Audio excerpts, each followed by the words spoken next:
3 seconds before the sunset, while the legions celebrate the glory of the Empire, someone stands sunk to the knees in the piss of others. No glory, no voice, no tomorrow. Welcome to the shadow of antiquity, where the grandeur of Rome was built on backs no historian ever bothered to name. To keep the togas of senators dazzling white, imperial Rome knew no soap. Instead, it turned to something far cheaper and far crueler: the ammonia hidden in human urine, collected daily from public latrines and sold by the jar. In vast underground vats, men and children waded barefoot for 10 hours a day, treading garments soaked in filth and corrosive fumes over and over, without rest. The toxic vapor crept into their lungs with every breath.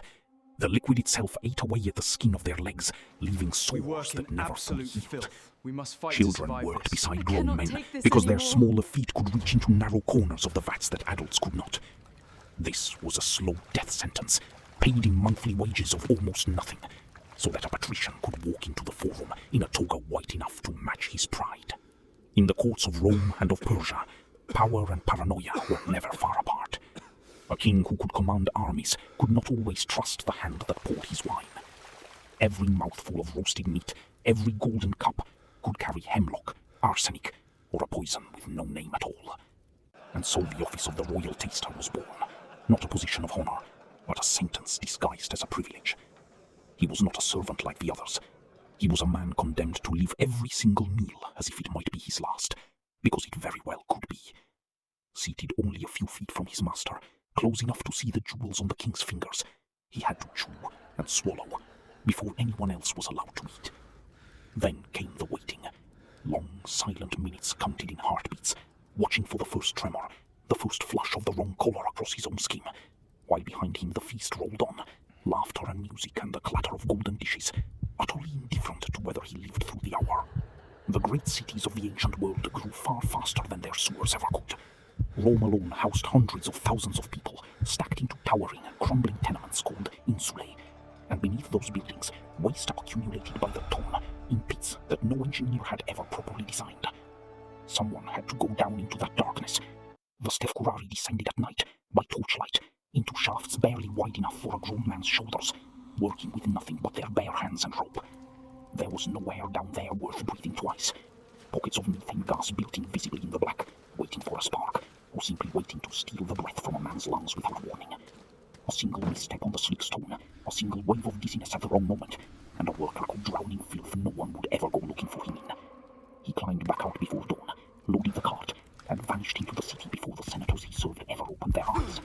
In the Roman world, grief itself had a market price, and the size of a funeral procession said everything about a family's wealth and standing.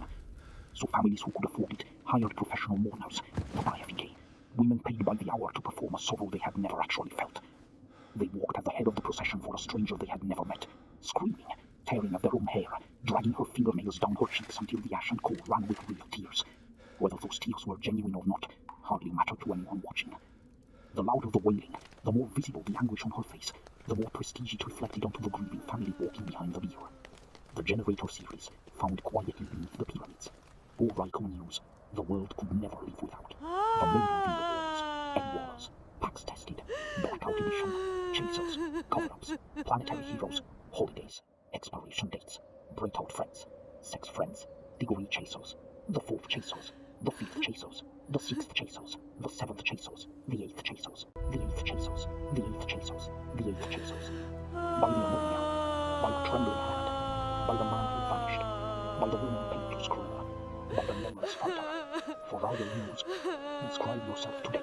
It was a strange and brutal trade, where physical suffering, however staged, was bought and sold in the open street. And the moment the procession ended, so did the sorrow. Instantly, completely, as if a door had simply closed.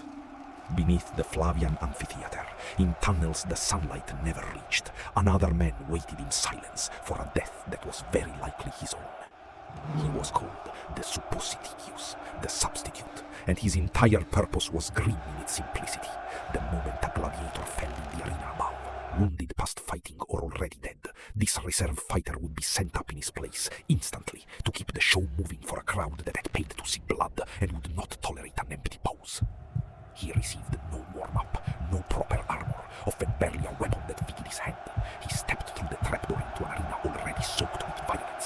against an opponent who was rested while he was not, facing odds that were never in his favor to begin with.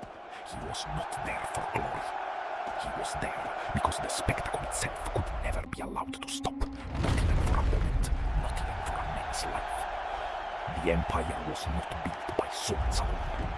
It was built by the ammonia burning in a boy's lungs, by the trembling hand of a taster lifting a cup he prayed was safe, by the men who vanished into the dark beneath the streets so the city above could pretend it was clean, by the woman paid to scream for strangers, by the